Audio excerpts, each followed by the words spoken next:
کا ہمارا جو موضوع ہے وہ ہے اسلام کا سیاسی نظام۔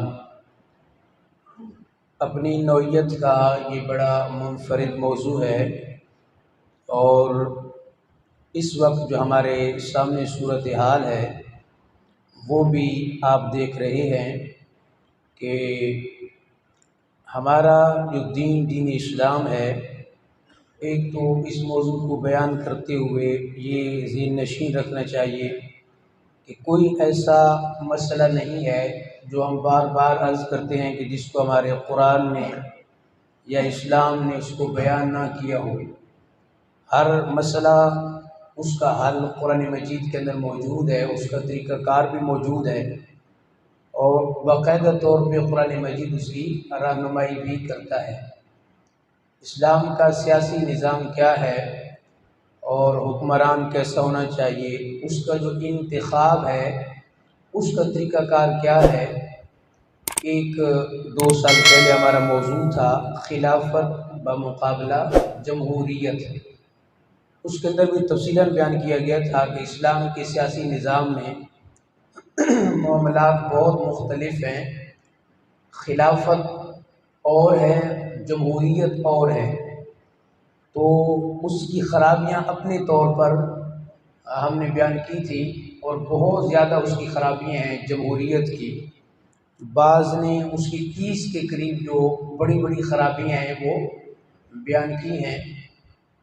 ہم نے چونکہ یہ پیش کرنا ہے کہ اسلام کا نظام کیا ہے، سیاسی نظام، اس میں اگر حکمران یا خلیفہ کا انتخاب کرنا ہے اس کا طریقہ کار کیا ہوتا ہے، پھر خلیفہ کو چنا جاتا ہے تو اس کا مقصد کیا ہوتا ہے، بنیادی طور پہ وہ بھی ہمارے پیش نظر رہنا چاہیے۔ قرآن مجید باقاعدہ طور پہ اس کی رہنمائی کرتا ہے۔ ہم چونکہ بہت دور ہیں قرآن سے، ہم سمجھتے ہیں کہ قرآن مجید صرف اس طرح کی کتاب ہے کہ ختم پاک میں پڑھ لیا اور بس اس کا یہی کام ہے۔ دنیا کا کوئی ایسا مسئلہ نہیں ہے کہ جس کا حل قرآن سے حاصل کرو اور قرآن رہنمائی نہ کرے۔ اب آپ دیکھیے ذرا کہ رسول اللہ صلی اللہ تعالیٰ علیہ وآلہ وسلم جب مکہ سے مدینہ اب تشریف لائے، وہاں پہ وہ 32 نکات ہیں تقریباً، جس کو میثاق مدینہ کا نام دیا جاتا ہے۔ وہ ایک ایک نکات دیکھیں تو بڑا خوبصورت ہے، وہ میثاق مدینہ بھی ہمیں پڑھنا چاہیے۔ اب یہاں چونکہ وقت نہیں ہے کہ اس کو بیان کر دیا جائے، میں نے حوالہ دے دیا میثاق مدینہ، کہ اس کو آپ دیکھیں تو آپ کو پتہ چلے گا کہ اس کے کیا معاملات ہوتے ہیں۔ اللہ تعالیٰ کا شکر بھی ادا کرنا چاہیے ہمیں ہر بار کہ امت محمدیہ جو ہے وہ یہ واحد ایک مذہبی گروہ ہے، ایک جماعت ہے جس کے پاس محفوظ شکل میں آسمانی کتاب بھی موجود ہے اور اسوہ نبی بھی موجود ہے، یعنی دونوں چیزیں اثر حالت کے اندر موجود ہیں، قرآن بھی اور اسوہ نبی بھی۔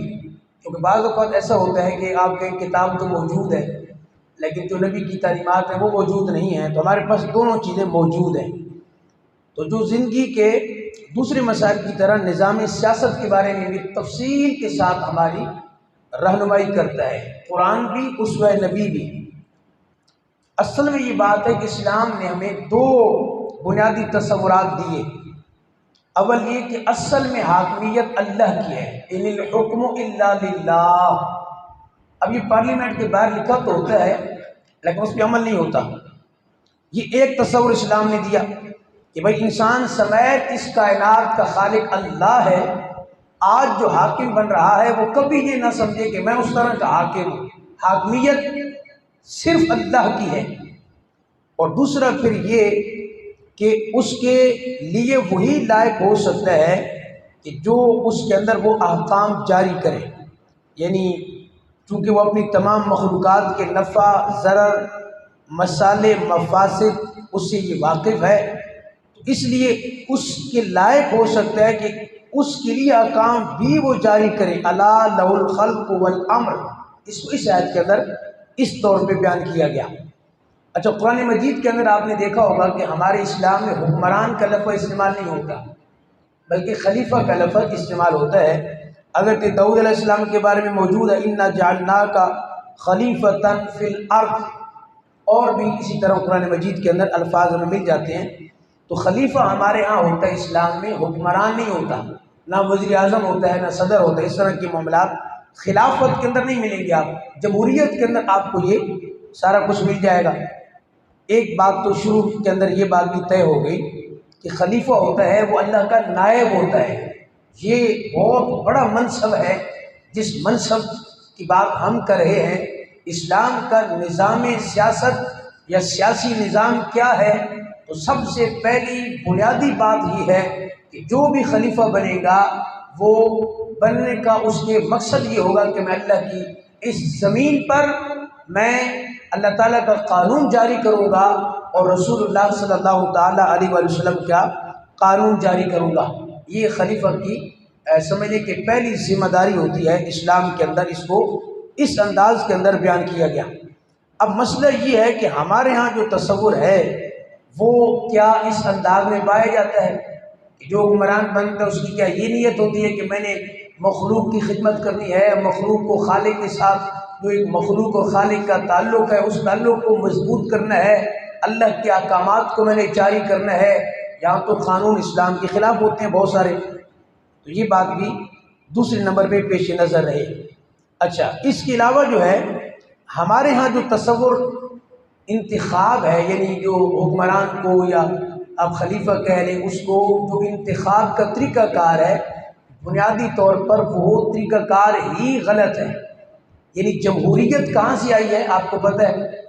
ویسٹ سے آئی ہے، اور خود وہاں پہ اب صدارتی نظام ہے، وہاں پہ خود جمہوریت ختم ہو چکی ہے بہت سارے ملکوں کے اندر۔ تو مسئلہ یہ ہے کہ پہلی بنیادی خرابی یہ ہے اسلام کے سیاسی نظام میں اور ہمارے جمہوریت میں۔ پہلی کیا خرابی ہے کہ پہلی خرابی یہ کہ وہاں حضور فرماتے ہیں کوئی بندہ اپنے آپ کو کسی منصب کے لیے پیش نہیں کر سکتا کہ مجھے حکمران بناؤ یا مجھے وزیر اعظم بناؤ، مجھے صدر بناؤ۔ اپنے آپ کو کسی منصب کے لیے آپ اگر کہہ دیں تو آپ اسی وقت ڈسکوالیفائی ہو جائیں گے، حضور کی احادیث کے مطابق اسی وقت آپ نااہل ہو جائیں گے جب آپ اپنے آپ کو پیش کر دیں گے۔ اور ہمارے ہاں جمہوریت میں اپنے آپ کو پیش کیا جاتا ہے باقاعدہ کسی عہدہ منصب کے لیے، وزیر اعظم کی کرسی کے لیے، صدر کے لیے۔ یہ پہلی خرابی ہے۔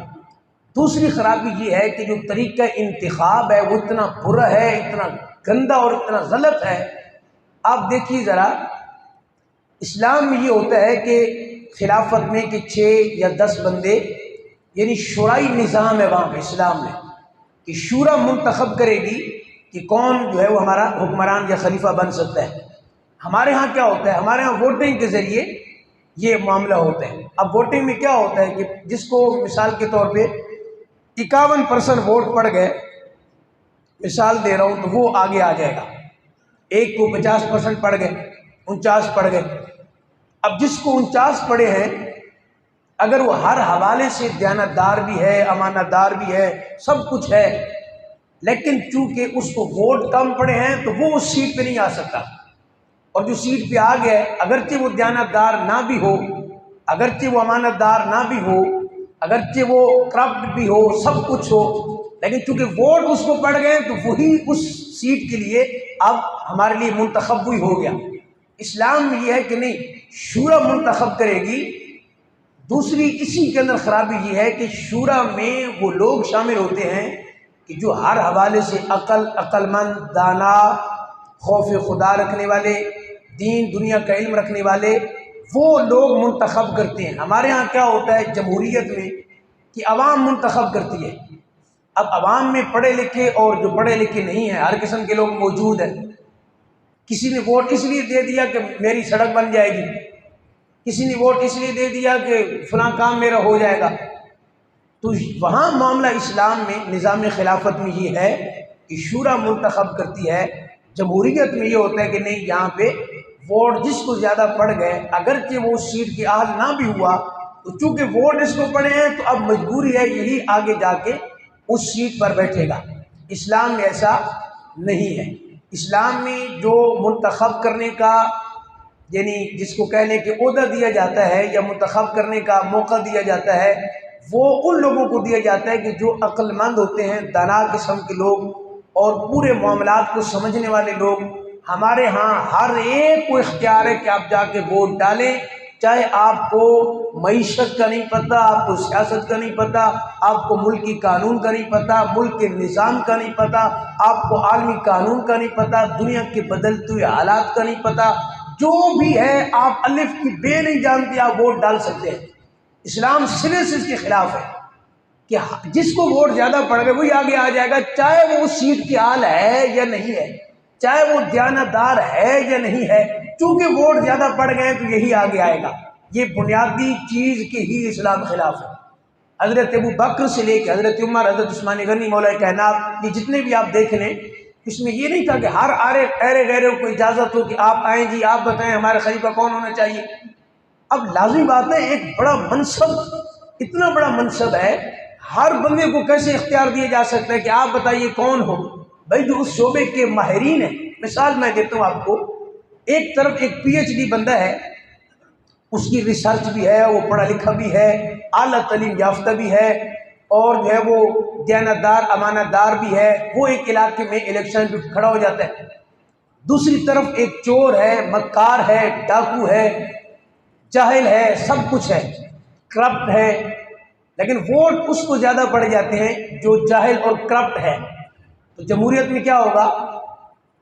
اس کو سلیکٹ کر لیا جائے گا جس کو ووٹ زیادہ پڑے ہیں، اور جو پڑھا لکھا ہے، دیانتدار ہے، جو ملک کے تمام حالات کو جانتا ہے، وہ ڈسکوالیفائی ہو گیا، یعنی وہ سلیکٹ ہی نہیں ہو سکا، وہ ہار گیا۔ کیوں؟ اس کو ووٹ کم پڑے۔ اسی بنیادی چیز کے اسلام خلاف ہے کہ ووٹ کی وجہ سے، یعنی یوں سمجھ، اس کو اور میں آسان کر دیتا ہوں، یہ موضوع بڑا مشکل ہے آج والا، یعنی عددی کثرت کو نہیں دیکھا جائے گا اسلام میں، جمہوریت میں عددی کثرت کو دیکھا جاتا ہے کہ جس کو 1000 ووٹ پڑا مثال کے طور پہ تو وہ آگے آ جائے۔ اب یہ اس سیٹ کے قابل ہے، کیوں؟ اس کو ووٹ 1000 پڑے ہیں۔ اسلام کہتا ہے نہیں، یہ تو کسی نے بھی ووٹ ڈال دیا آگے جس کو معلوم ہی نہیں، اس نے دیکھا ہی نہیں آگے، اس نے اپنا دیکھا ہے، اپنا فائدہ کہ میری گھر کی جو سڑک ہے یا سامنے روڈ ہے یا میرے گھر کے سامنے جو گٹر ہے اس کا کام ہوتا رہے گا۔ اسلام کہتا ہے نہیں، یہ نہیں، وہاں وہ انتخاب کرے گا جو تمام چیزوں کو جاننے والا ہے، جیسے حضرت عمر رضی اللہ تعالیٰ عنہ کے بارے میں موجود ہے کہ آپ کا جیسے انتخاب کیا گیا، یعنی 6 لوگ تھے اس میں، اب وہ 6 کے 6 لوگ وہ تھے جو اصحاب میں اصحاب رائے تھے، جو ہر ایک چیز کو جاننے والے تھے۔ تو یہ ہے آج کا ہمارا موضوع، اسلام کا سیاسی نظام، بہت تفصیلی موضوع ہے، میں نے چند باتیں عرض کی ہیں۔ ایک اور دیکھیں، اس کے اندر اتنی بڑی خرابی ہے، میں آپ کے سامنے عرض کروں، ہمارے عوام کے سامنے یہ باتیں بیان نہیں کی جاتی، اور ہم تو پھر اللہ لوگ بندے ہیں، ہماری عوام تو ماشاءاللہ جو آئے گا پیچھے چل پڑیں گے، بھاگ پڑیں گے، کمال ہو گیا، ملک کے حالات بدلنے والے ہیں، جو 70 سال میں نہیں بدل سکے اب بدلنے والے ہیں۔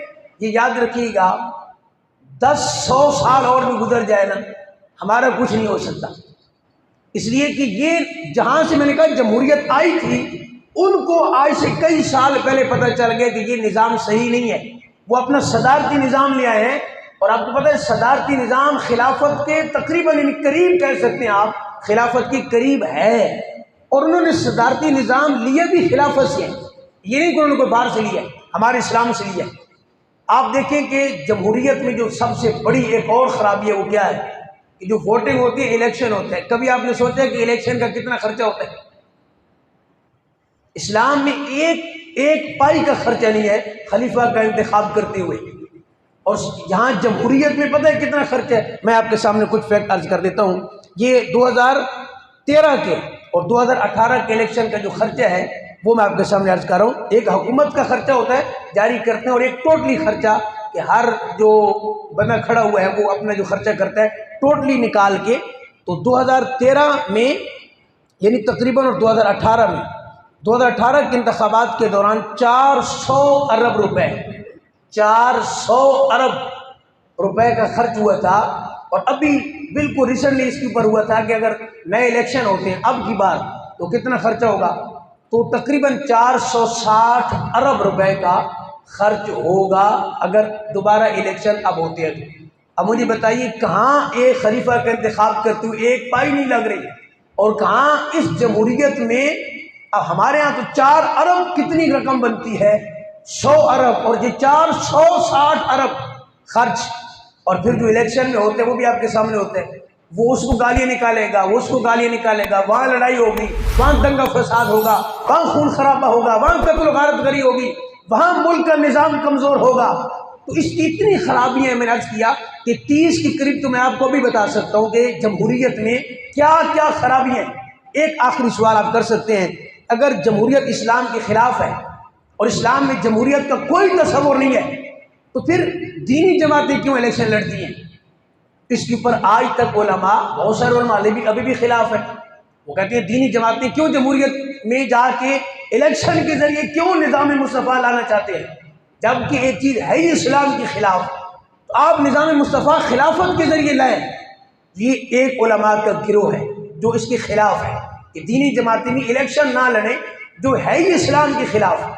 ایک علماء کا گروہ یہ کہتے ہیں یہ سسٹم ہے ہی نہیں، اگر آپ سسٹم میں آنا چاہتے ہیں، اسمبلی پارلیمنٹ تک پہنچنا چاہتے ہیں، اس کا واحد طریقہ الیکشن ہے، تو بامر مجبوری وہ یہ کام کر رہے ہیں، ورنہ اس کے علاوہ کوئی اور حل ہے ہی نہیں۔ ہم کیسے پارلیمنٹ تک پہنچیں اور اسلام کا نظام لے کے آئیں؟ وہ کہتے ہیں جب ہم پہنچ جائیں گے تو پھر اسلام کا نظام بھی نافذ کر دیں گے اور اسلام کا نظام بھی لے آئیں گے۔ اب یہ وہ کامیاب ہوتے نہیں ہوتے اس کو اللہ بہتر جانتا ہے، لیکن یہ معاملہ ہے، میں نے عرض کر دیا اسلام کا جو سیاسی نظام ہے وہ اتنا بہترین نظام ہے جس میں ایک عام غریب سے غریب بندہ اگر پڑھا لکھا ہو، دانا ہو، عقل مند ہو اور جو ہے وہ حالات سے باخبر ہو تو وہ آگے تک پہنچ سکتا ہے۔ جمہوریت میں عام بندہ آگے نہیں پہنچ سکتا، جمہوریت میں اکثر ڈاکو، چور، وڈیرے، چودھری اس طرح کے لوگ پہنچتے ہیں، اس طرح کے لوگ، جس وجہ سے اسلام اس نظام کے خلاف ہے۔ دعائے رب